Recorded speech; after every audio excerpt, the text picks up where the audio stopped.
चलें भाई, स्टार्ट करते हैं बगैर टाइम वेस्ट किए। हाँ तो भाई मैं आपको कुछ अपनी इंटरेस्ट दिखाने वाला था जो कि हम लोगों ने बाय पे कराई थी। अच्छा, सबसे पहले हम लोगों ने की थी जिसमें मार्केट ने ऑलमोस्ट मतलब 3-4 दफा मेरे ख्याल में ब्रेक इवन खाया था। उसके बाद मार्केट ने हमारा टिकट किया था 3455 का। ठीक है, तो सबसे पहले वो हम लोग डिसाइड कर लेते हैं हम लोगों ने वो कैसे मार्क किया था। ठीक है, सबसे पहले आप देखें हमारे पास ये एरिया था, यहाँ से हम लोगों ने ट्रेड फाइंड की थी। आप दिशा ग्रुप में जाके देख लें। ठीक है, ये एरिया था मार्केट का। उसको सबसे पहले हम लोग देख लेते हैं 1 घंटे के चार्ट पे।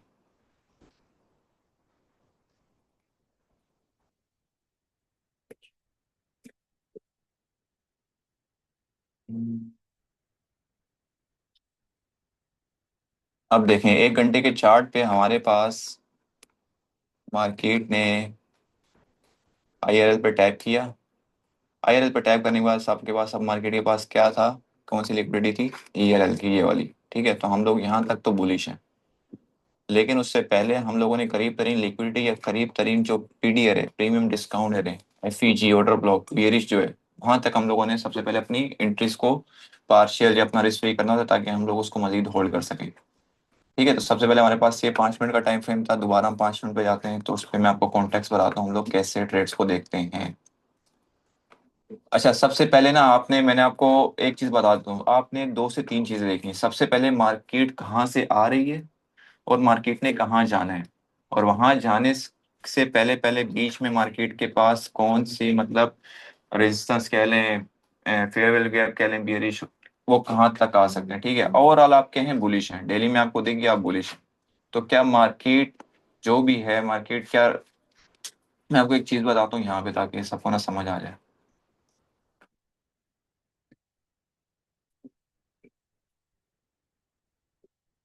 बच्चों की आवाज आ रही, बच्चों की आवाजें।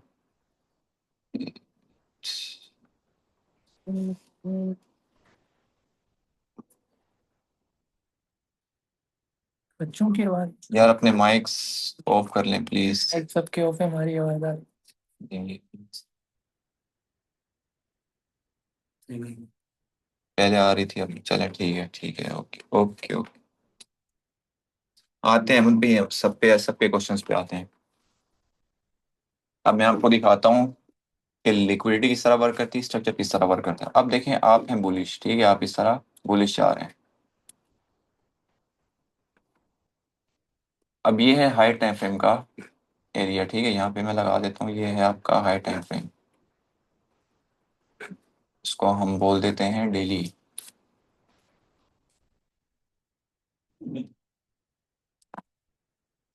बोलते हैं बच्चों की आवाज आ रही है। ठीक है, अब अगर यहाँ पे डेली ने अपने किसी फेयर वैल्यू गैप पे टैप करना है, मतलब लेट सपोज आपका डेली का ये कोई फेयर वैल्यू गैप है और मार्केट ने यहाँ तक आना है, तो मार्केट लोअर टाइम फ्रेम पे कैसे एक्ट करेगी वो हम देखते हैं। मार्केट लोअर टाइम फ्रेम पे बिल्कुल हम लगाते हैं 5 मिनट का चार्ट। अब लोअर टाइम फ्रेम में मार्केट इस तरह आ रही होगी। ठीक है, ये आई मार्केट इस तरह, इस तरह ये।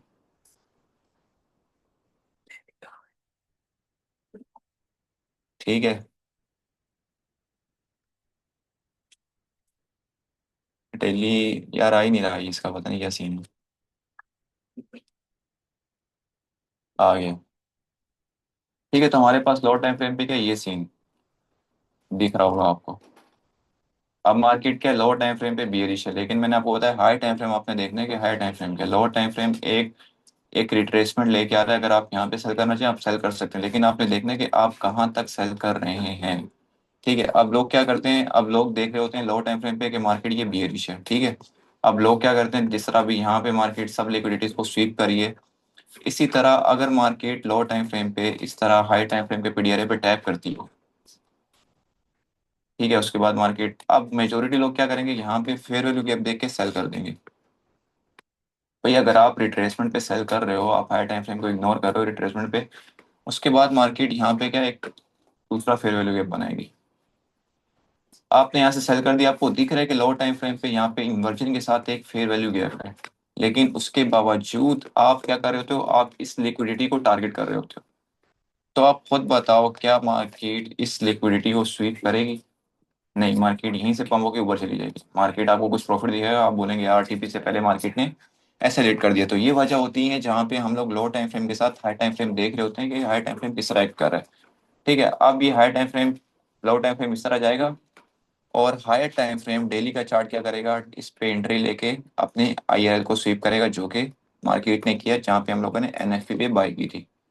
तो ये सीनरियोज होते हैं जहाँ पे हम लोगों ने प्रॉपर कॉन्टेक्स्ट बनाना होता है। ठीक है, अब मैंने आपको आईआरएल ईआरएल बता दिया 1 घंटे के चार्ट पे। ठीक है, अब ये देखिए, एक 4 घंटे के चार्ट पे भी टैप कर चुकी है मार्केट। मार्केट को अब ईआरएल चाहिए। ठीक है, मैं यहाँ तक क्या हूँ, बुलिश हूँ, तो मैंने अपना प्रॉपर एरिया देखना है। अब यहाँ पे देखते हैं मार्केट कैसे चलेगी।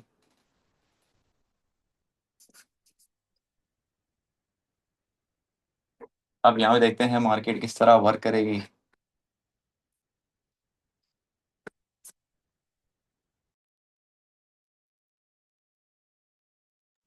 स्क्रीनशॉट ले लिया, मैंने डिलीट कर दिया।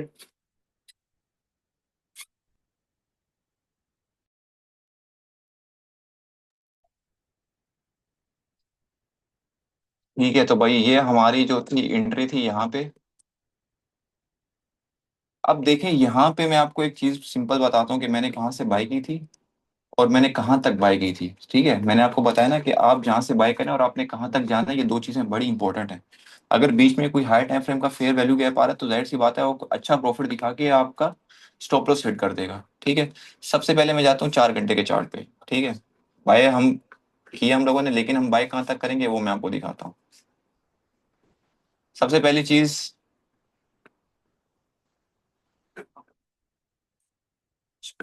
ठीक है, हमारे पास था एक इन्वर्जन और एक फेयर वैल्यू गैप। ठीक है, ये था हमारा 4 घंटे पे। अब इसी को हम टाइम 5 मिनट पे देखते हैं।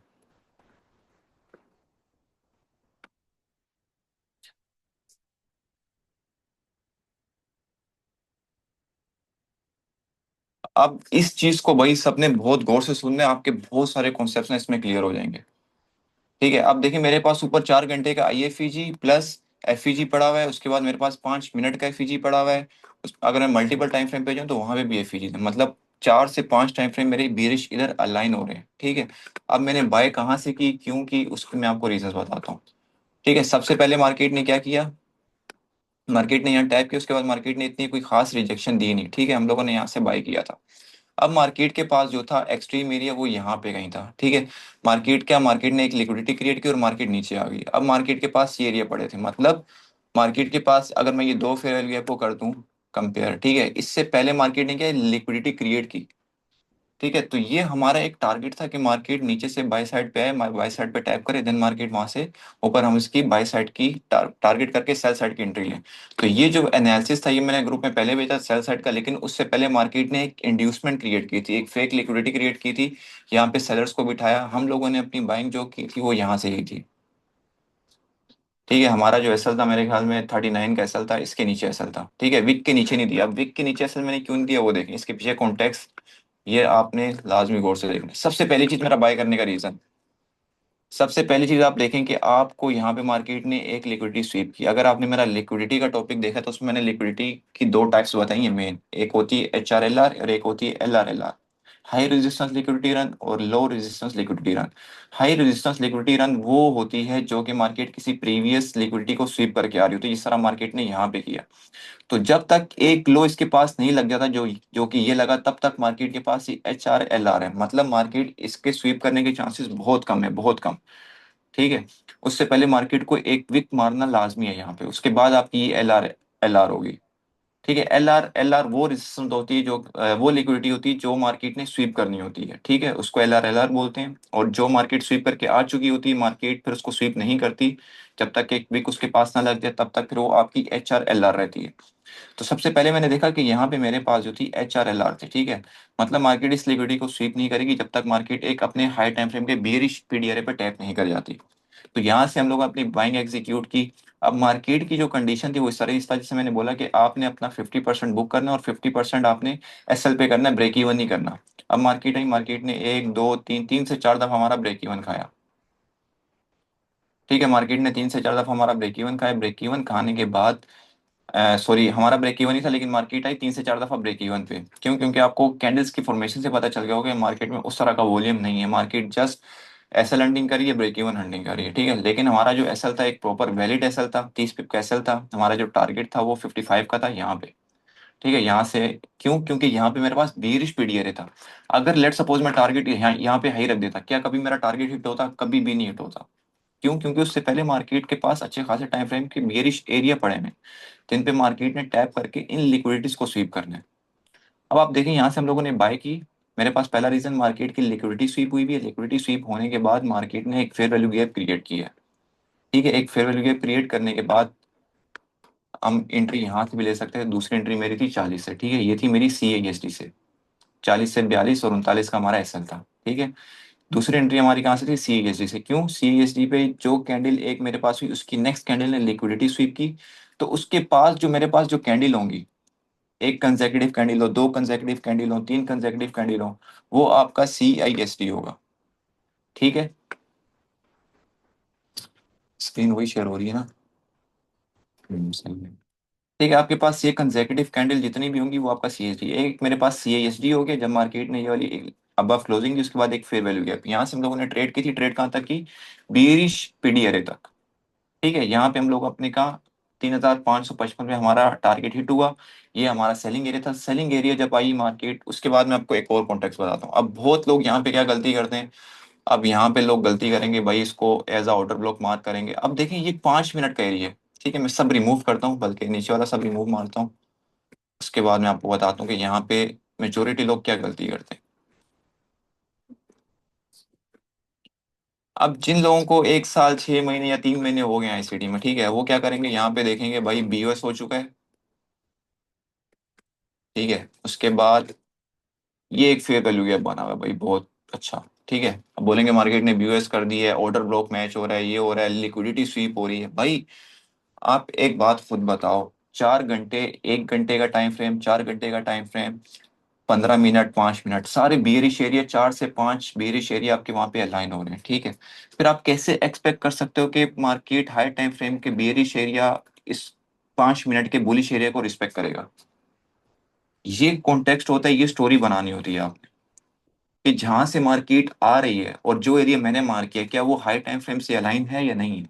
अगर नहीं है तो भाई मार्केट उसको रिस्पेक्ट नहीं करेगी, जैसे मार्केट ने यहाँ पे किया, ठीक है। अब ये आपके पास एक सेल का मूव, ठीक है, आप अग्रेसिव नहीं बैठे, आपने बोला मैं बैठना चाह रहा हूँ उस पे कंफर्मेशन पे, ठीक है। आपने ये मूव पूरा मिस कर दिया, ये दो कैंडल पूरी मिस कर दी। अब आपके पास ये जो बुलिश फेयर वैल्यू गैप था, ये आपके पास हो गया इन्वर्जन। मैंने आपको बताया इन्वर्जन आपके पास इंतहाई स्ट्रॉन्ग पीडीआरए होता है, ठीक है। इन्वर्जन पे देखे मार्केट ने टैप किया, और मार्केट आपके पास कौन सी लिक्विडिटी पेंडिंग थी? अब आपके पास ये लिक्विडिटी पेंडिंग है।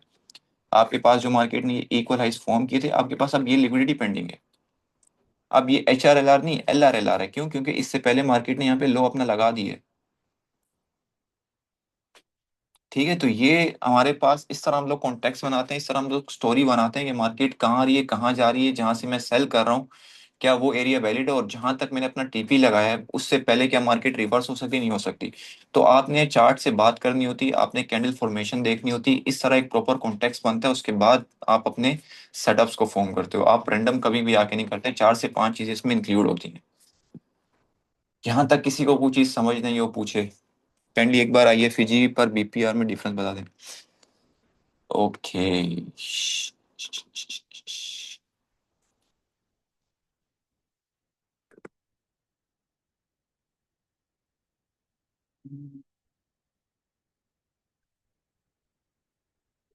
यार दोनों ही स्ट्रांग होते हैं, लेकिन आईएफईजी ज्यादा होता है क्योंकि उसमें ना विक होती है। तो मैं आपको बता देता हूँ उसका डिफरेंस क्या होता है। लेट सपोज आपके पास है कि ये फेयर वैल्यू गैप है, ठीक है। ये फेयर वैल्यू गैप है आपके पास बुलिश। मार्केट आती है, मार्केट इस पर टैप नहीं करती, मार्केट दोबारा ऊपर जाती है और मार्केट इस एरिया को पूरा ब्रेक कर देती है, और यहाँ पे एक नया फेयर वैल्यू गैप क्रिएट कर देती है। जब दो फेयर वैल्यू गैप्स आपस में ओवरलैप कर रहे होते हैं, उसको हम बोलते हैं बीपीआर, बैलेंस प्राइस रेंज, ठीक है। वो भी आपके पास स्ट्रॉन्ग होता है, और ये रिवर्सल का भी आपको इंडिकेशन देता है। जैसे ही आप इस पे टैप करें मार्केट, यहाँ पे आप अपनी एंट्री एग्जीक्यूट कर दें, ये सिंपल है बीपीआर, ठीक है। बीपीआर के अलावा हम लोग अब आईएफईजी कैसे होता है, आईएफईजी देखते हैं, ठीक है। आईएफईजी स्ट्रॉन्ग क्यों होता है बीपीआर से, तो वो मैं आपको बताता हूँ क्यों।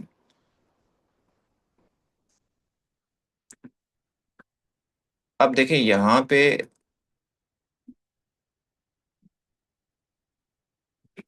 मार्केट आई, मार्केट ने इस फेयर वैल्यू गैप में टैप किया, ठीक है। यहाँ पे जो ऑर्डर्स थे, एल्गोरिथम जो भी था, इनएफिशिएंसी को मार्केट ने बैलेंस किया, मार्केट ऊपर गई, देन मार्केट ने इसको ब्रेक कर दिया। अब बेशक यहाँ पे कोई फेयर वैल्यू गैप ना बनाए मार्केट, ठीक है, तब भी आपका जो बुलिश फेयर वैल्यू गैप होगा वो ब्रेक हो चुका है, ठीक है। तो यहाँ पे आपके अगर कोई फेयर वैल्यू गैप नहीं बनता तो आपका इन्वर्जन है, तो ये आपके पास इंतहाई स्ट्रॉन्ग होता है। इसका मतलब ये है कि इसके अंदर के जो ऑर्डर्स थे वो एग्जीक्यूट होके जा चुके हैं। अब मार्केट ने जो यहाँ पे एक मूव दी है, अगर आपका बियरिश होता है तो वेल एंड गुड है, नहीं होता तब भी क्या, अब मोमेंटम आपका सेल साइड शिफ्ट हो चुका है। इन्वर्जन आपका ये इंडिकेट करता है, जैसे ही आप आए इन्वर्जन पे लें, इन्वर्जन के अबव जो भी विक लगी उसके अबव ऐसे रखें और वहां से अपनी ट्रेड एग्जीक्यूट करें।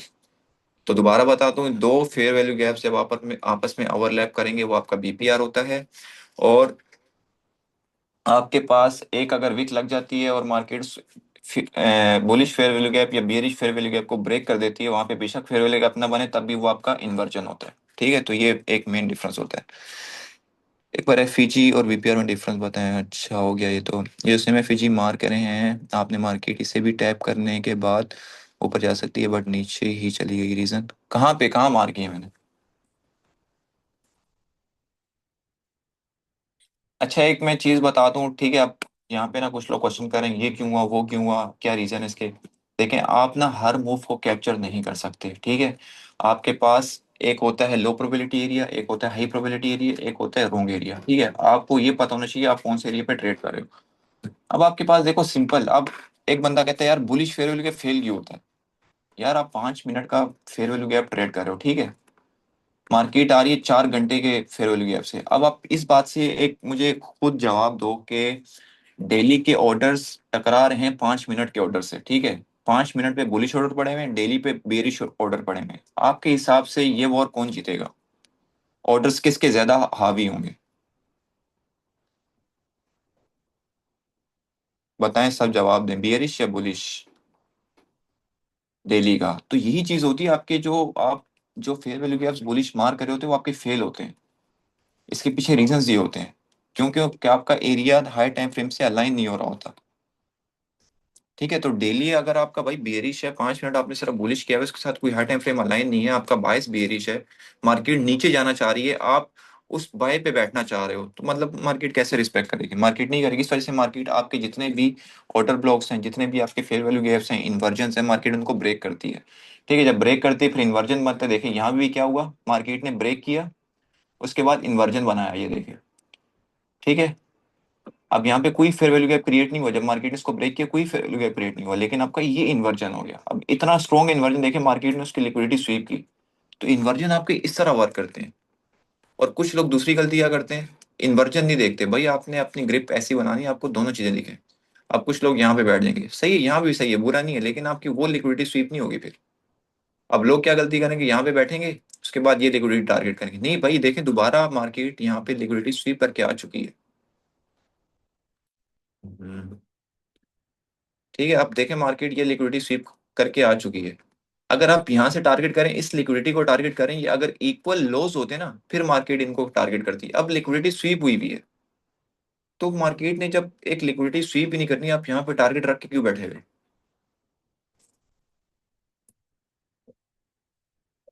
ठीक है, तो ये सिंपल होता है। ए प्लस सेटअप्स में क्या होना चाहिए, ए प्लस सेटअप में आपके एटलीस्ट एक हाई टाइम फ्रेम का एरिया और लो टाइम फ्रेम के 2-3 एरिया अलाइन होने चाहिए। एटलीस्ट 3 एरिया अलाइन हो तो आपका ए प्लस सेटअप हो जाता है वो। और आपका बायस उसके साथ अलाइन हो, अगर आप बाय करें तो आपका क्या बोलते हैं, बुलिश हो, ठीक है। बायस आपका बुलिश है तो आप फिर 3 से 4 एरिया बुलिश फेयर वैल्यू गया ऑर्डर ब्लॉक इस तरह अलाइन कर लें, तो आपका वो ए प्लस सेटअप बन जाता है। ए प्लस का मतलब ही ये है कि हाई प्रोबेबिलिटी सेटअप होता है। हाई प्रोबेबिलिटी तभी होगा जब आपकी सारे डायरेक्शन जो होगी डेली की लो टाइम फ्रेम की वो सारी हो रही होंगी। लाइक टॉप चीज में लाइक की है। काइंडली एक बार एफईजी पर वीपीआर में डिफरेंस बताएं। अरे शजेब भाई अभी तो बताया यार।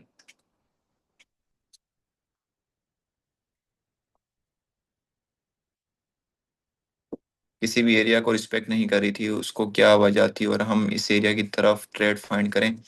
हाँ आशिर भाई देखें जब मार्केट, अच्छा बहुत अच्छा क्वेश्चन है ये, ठीक है आशिर भाई ने बहुत अच्छा क्वेश्चन पूछा है कि मार्केट हमारे एरिया को रिस्पेक्ट, सॉरी टैप नहीं कर रही थी, रिस्पेक्ट नहीं, टैप नहीं कर रही थी। जो हम लिक्विडिटी मार कर रहे थे, लिक्विडिटी तक जा रही थी मार्केट, लेकिन टैप नहीं कर रही थी।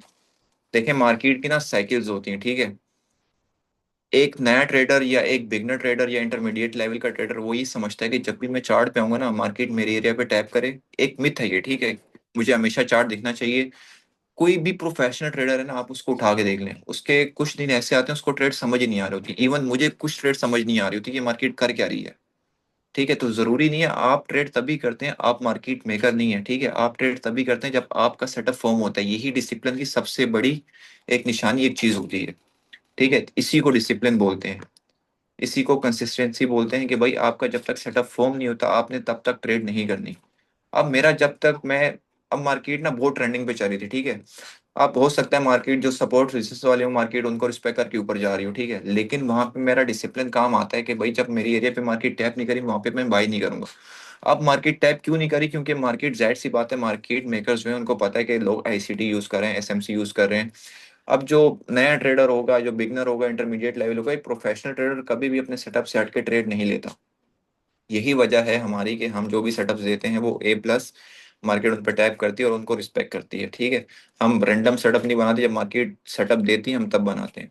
अगर मार्केट टैप नहीं करी, इसका मतलब सिंपल सा है कि मार्केट मुझे फोमो क्रिएट करवा रही है, किसी दूसरे स्ट्रेटेजी वाले को फोमो क्रिएट करवा रही है कि वो कूदे, देन हम उसका ऐसा हंड करें, ठीक है। तो मार्केट में ये साइकिल्स चलती है, मार्केट में ज्यादा से ज्यादा फोमो क्रिएट करती है, साइडवेज हो जाती है। तो जरूरी नहीं है कि आपको हर दिन आपको ट्रेड समझ है। ट्रेड समझ नहीं आ रही तो लोग समझते हैं कि शायद हो सकता है यार पता नहीं मुझे समझ नहीं आ रही, ऐसा नहीं है। मुझे भी ट्रेड समझ नहीं आती, मुझे भी बहुत दफा ऐसा होता है कि ट्रेड्स दिख ही नहीं रही होती, ठीक है। तो आप कोशिश करें कि एक अच्छे लेवल का मतलब या तो ब्रेक हो जाए या market fair value gaps create करे, मार्केट की कंडीशन जो है सेंटीमेंट से वो अच्छे हो जाए, फिर आप ट्रेड करें। मंडे को समझ मार्केट कैसे देख रहे हैं हम, वीकली डेली H4 के हिसाब से? यार एक लो, लो तो आना चाहिए। अब देखिए मंडे से ना फ्राइडे हमारे पास 5 दिन होते हैं, ठीक है। सबसे पहले मंडे, मंडे को ना आपका मार्केट हाई या लो डिसाइड करती है, मार्केट ने लगाना क्या है। इसलिए हम मंडे को मिनिमम रिस्क करते हैं, ट्यूसडे को थोड़ा बहुत ज्यादा रिस्क करते हैं, वेडनेसडे और थर्सडे हमारे पास एक अच्छा रिस्क फैक्टर होता है, ठीक है। वेडनेसडे को ग्रेट बाय ग्रेट सेल या एक रिवर्सल डे होता है। तो आपको ये मार्केट कंडीशन समझनी होती है, उसके हिसाब से आप अपने रिस्क फैक्टर को या तो बढ़ाते हो या कम करते हो। अब मंडे है ना, मंडे को हमेशा वेट करता हूँ कि एशिया सेशन में कोई ना कोई चीज हो जाए। अब यहाँ पे मैं प्रेडिक्ट कर दूं वो मंडे को यहाँ जाएगी वहां जाएगी, भाई क्यों बनना है चौधरी, क्यों बनना है आपने? आप सिंपली वेट करो, एशिया का वेट करो, एशिया हाई लगाता है लो लगाता है। जब आपको एक चार्ट प्रॉपर वो इंडिकेशन दे दे कि भाई आपने बाय जाना है या सेल जाना है, तो आप उस हिसाब से अपनी ट्रेड एग्जीक्यूट करो। लंदन सेशन आपके पास पड़ा हुआ है, NY सेशन पड़ा हुआ है।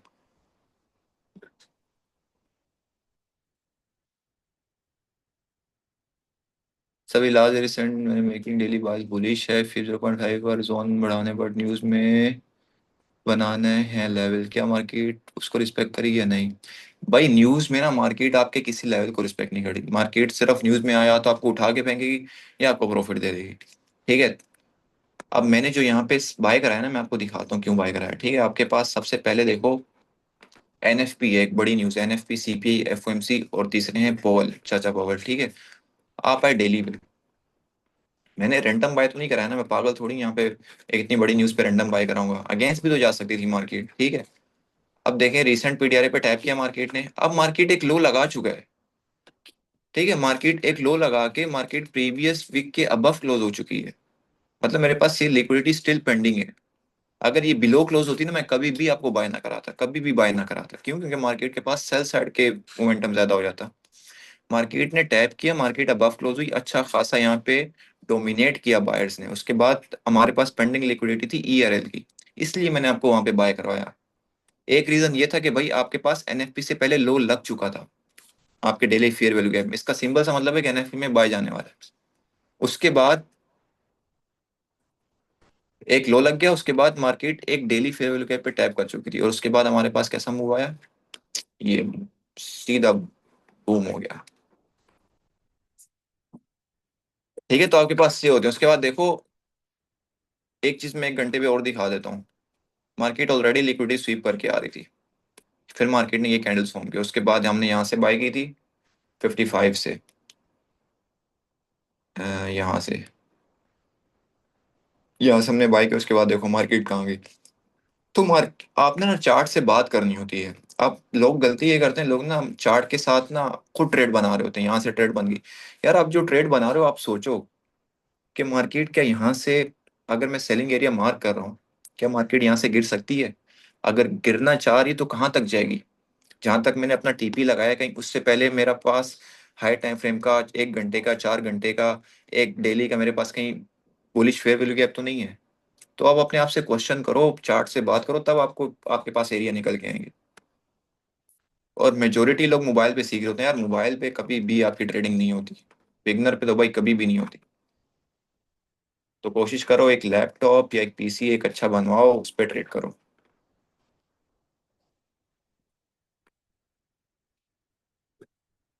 मैं बोल रहा जो न्यूज के टाइम जोन बने हैं एफईजी, क्या मार्केट वो रिस्पेक्ट कर सकती है या नहीं, क्योंकि वो न्यूज के टाइम बने हैं। हाँ हाँ, उनको करेगी, क्यों नहीं करेगी, एफईजी तो है ना वो। एफईजी का सिंबल सा मतलब ये है कि मार्केट इतनी तेजी में मूव हुई कि वो फेयर वैल्यू, फेयर तरीके से मूव नहीं हुई, ठीक है। मतलब जिसमें जो वैल्यू पुट थी वो फेयर तरीके से मूव नहीं हुई। उसको मार्केट का एल्गोरिथम ये है कि इन इनएफिशिएंसीज को, इन इम्बैलेंस को बैलेंस करना।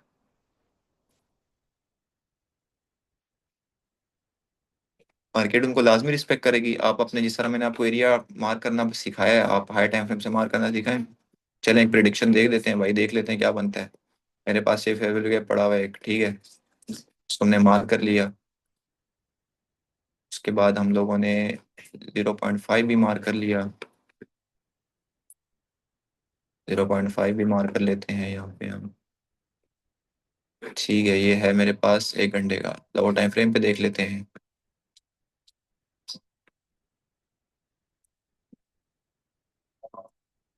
64, 53।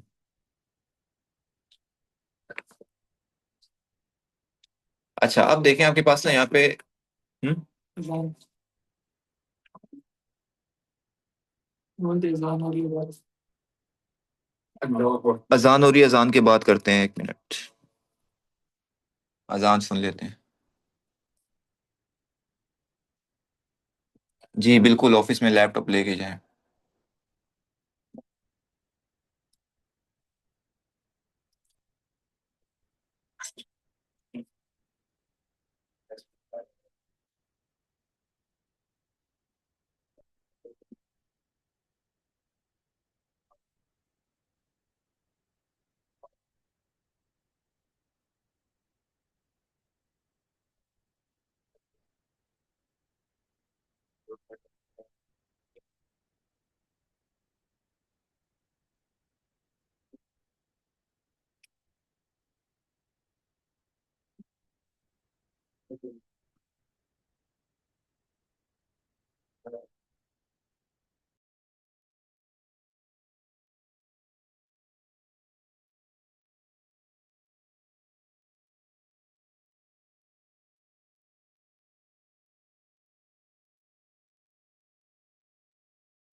अच्छा तो स्टार्ट करते हैं। देखिए सबसे पहले हमारे पास एक था 4 घंटे का और 1 घंटे, 1 घंटे का और 5 मिनट का। ठीक है, अब 0.5 हमारा यहाँ बन रहा है, एसएल बड़ा बन रहा है। आज भाई कह रहे हैं कि एसएल काफी बड़ा बन रहा है। ठीक है, तो इसमें हम लोग ये करते हैं, इसमें जब भी आपके पास मार्केट आएगी, ठीक है, यहाँ तक सबसे पहले तो आप अपनी सेल देंगे। सेल आपके पास देखने हाई प्रोबेबिलिटी नहीं होगी क्योंकि आप ट्रेंडिंग मार्केट में करें, लेकिन फिर भी अगर हम एक सेल को एग्जीक्यूट करना चाहें, ठीक है, सबसे पहले देखें आपके पास ये लिक्विडिटी स्वीप हुई हुई है। ठीक है, उसके बाद आपके पास CIST कंफर्म हुआ हुआ है। CIST के साथ आपके पास एक बेयरिश फेयर वैल्यू गैप है। बेयरिश फेयर वैल्यू गैप के बाद नीचे देखिए यहाँ पे कोई एरिया नहीं है जो उसको पम्प करा सके। ठीक है, आपके पास नीचे फिर एक लिक्विडिटी पेंडिंग है जो कि है इक्वल लॉस।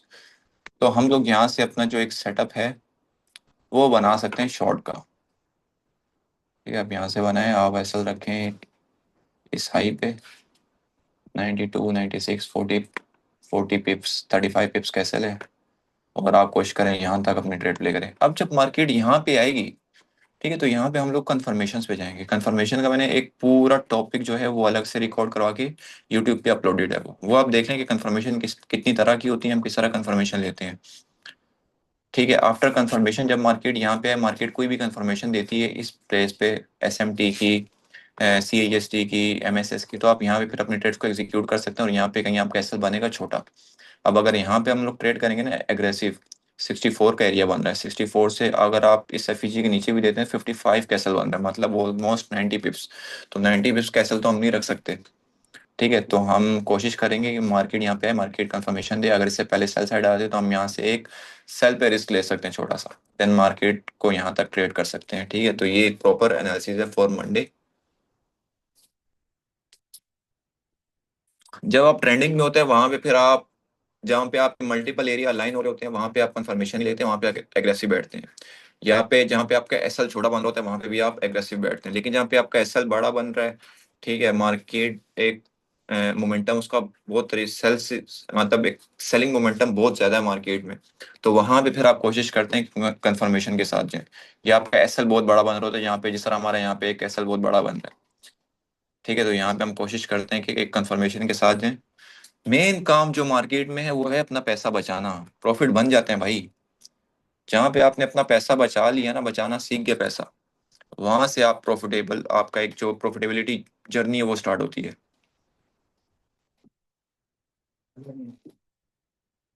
हमारे पास 3 मिनट रह गए, किसी का कोई और क्वेश्चन हो तो फिर इंशाल्लाह सेशन वाइंड अप करेंगे। ये सेशन अपलोड हो जाएगा यूट्यूब पे, तो आप देख लेना किस तरह कॉन्टेक्स्ट बनता है। पैसे कैसे बचाएं, विड्रॉ कर लें, एंजॉय करें। अरे यार कैसे बचाओगे, रिस्क मैनेजमेंट के थ्रू बचाओगे ना।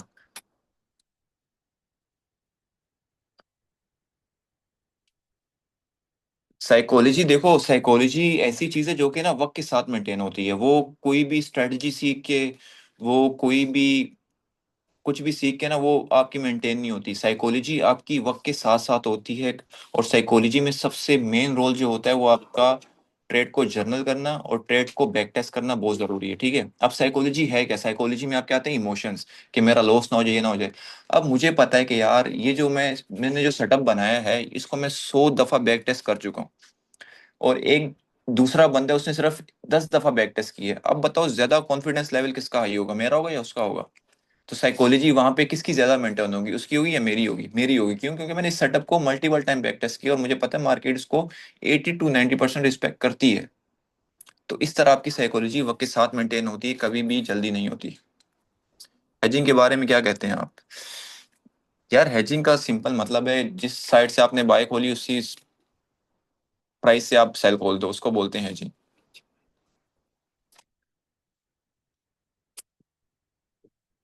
बिगनर्स को कब स्टार्ट लेना चाहिए रियल अकाउंट पे?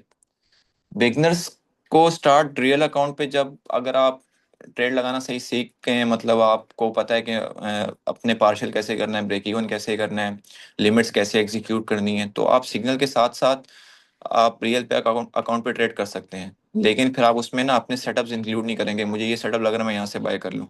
अगर आपके इमोशंस इतने स्ट्रॉन्ग हैं तो आप रियल पे स्टार्ट कर सकते हैं, साथ साथ सीखें, साथ साथ पैसा बनाएं। भाई medium time frame for liquidity stream M5 पर ही देख सकते हैं, M3 M1? यार M3 से नीचे तो मैं कभी भी नहीं जाता, M1 तो बेकार है गोल्ड के लिए।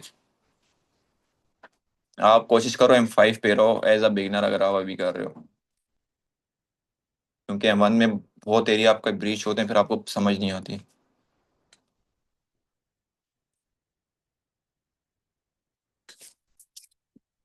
और किसी का कोई क्वेश्चन? हमारे पास सिर्फ 1 मिनट रह गया।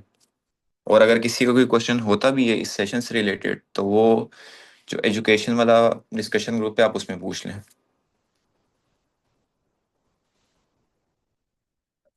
ठीक है भाई, तो सेशन वाइंड अप करते हैं। Thank you so much for coming.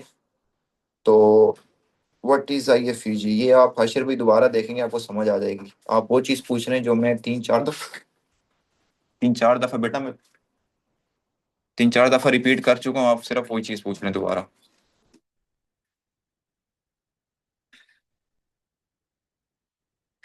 ठीक है, तो सेशन वाइंड अप करते हैं, फिर इंशाल्लाह आपसे मिलेंगे नेक्स्ट नेक्स्ट सेशन में। और आप ही आगे जो हमारे सेशंस होंगे वो हम लोग आगे डिफरेंट टॉपिक्स पे करते रहेंगे। ठीक है भाई, अल्लाह हाफिज़।